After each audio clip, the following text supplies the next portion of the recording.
नमस्कार। साहित्य तक के बुक कैफे के एक दिन एक किताब में मैं जयप्रकाश पांडे आपका स्वागत करता हूं। आज शुक्रवार है और वादे के मुताबिक मैं आधुनिक हिंदी कविता की बेहद प्रतिष्ठित और नामचीन कवि धूमिल पर आई एक पुस्तक धूमिल एक ठेठ कवि के साथ उपस्थित हूं। इसके संपादक डॉक्टर रत्न शंकर पांडे हैं। रत्न शंकर पांडे न केवल धूमिल के पुत्र हैं बल्कि जब वे केवल 15 साल के थे तब धूमिल का वरदहस्त उनके सर से उनकी छाया हट गई थी।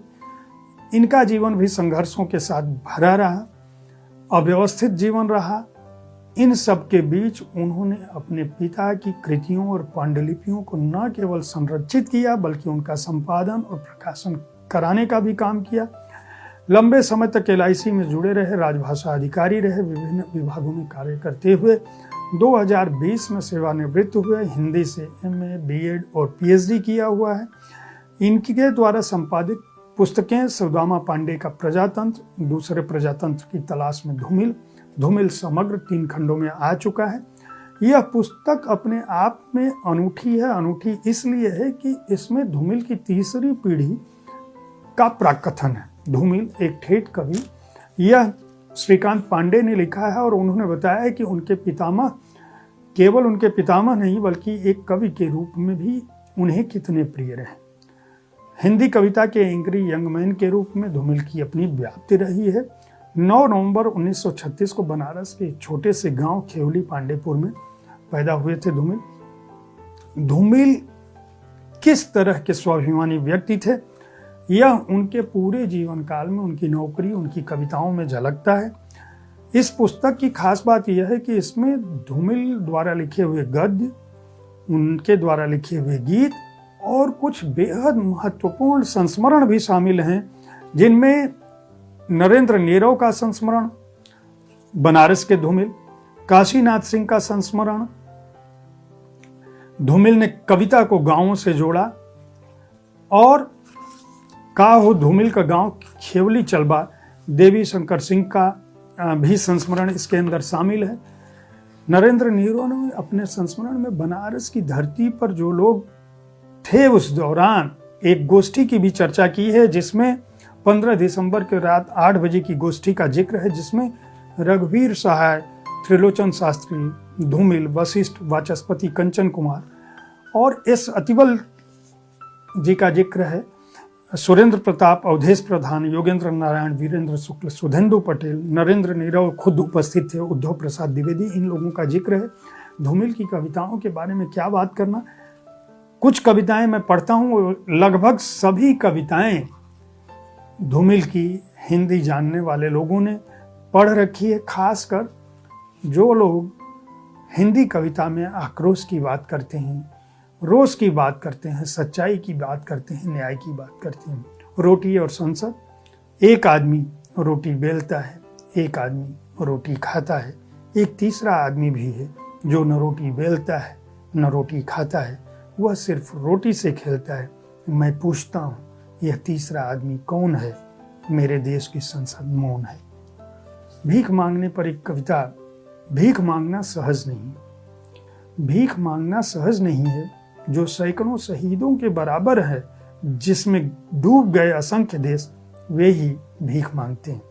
भीड़ से हाथ छुड़ाकर भागता हुआ अपनापन सबसे पहले जिससे टकराया वह मैं था। मेरे देश के शिल्पियों ने प्रतिमान स्थिर कर लिए हैं और अब वे बड़े से बड़े सफेद पत्थर की तलाश में हैं। जिन्होंने कभी गीता नहीं पढ़ी वे भी खेतों में काम करते। एक कविता चुनाव। यह आखिरी भ्रम है, दस्ते पर हाथ फेरते हुए मैंने कहा। तब तक इसी तरह का बातों में चलते रहो, इसके बाद वादों की दुनिया। धोखा खाने के लिए कुछ भी नहीं होगा और कल जब भाषा भूख का हाथ छुड़ाकर चमत्कारों की ओर वापस चली जाएगी, मैं तुम्हें बातों से उठाकर आंतों में फेंक दूंगा। वहां तुम किसी सही शब्द के बगल में कविता का समकालीन बनकर खड़े रहना। दस्ते पर हाथ फेरते हुए मैंने चाकू से कहा। चाकू और चुनाव का यह प्रयोग धूमिल ही कर सकते हैं। इस पुस्तक को केवल धूमिल की कविताओं के लिए नहीं बल्कि उनके संस्मरण के लिए, उनके व्यक्ति रूप को जानने के लिए, उनके स्वाभिमान को जानने के लिए, और गद्य में उन्होंने किस तरह से तुलसी और आधुनिक लेखकों की समस्याएं लेखक से उस दौर के कवियों के, साहित्य के साथ साथ साहित्यकारों के आदर्श की बात कही है, उनके संघर्षों की बात कही है। कविता में एक वक्तव्य, यह भी एक महत्वपूर्ण गद्य है। इस पुस्तक को हिंदयुग ने प्रकाशित किया है। 199 रुपये मूल्य है, 240 पृष्ठ संख्या है। धूमिल जैसे कवि को, उनके जीवन कर्म को, उनकी कविताओं को, उनके गीतों को, उनके गद्य को, उनके संस्मरण को, उनके बारे में उनके अपनों की राय को जानने के लिए यह पुस्तक निश्चित रूप से खरीदी जा सकती है। हिंदी साहित्य के शुभेच्छुओं के अलावा जो लोग कविता प्रेमी हैं, जो लोग हिंदी साहित्य में कविताओं, कहानियों, साहित्य और किताबों को बढ़ावा देने की कोशिश कर रहे हैं, उनके घर में यह किताब होनी चाहिए, ऐसी मेरी संस्तुति है। उम्मीद है साहित्य तक का यह एपिसोड आपको पसंद आया होगा। इस कार्यक्रम में आप किस तरह की पुस्तकों की चर्चा चाहते हैं, इनके बारे में अपनी राय से जरूर अवगत कराएं।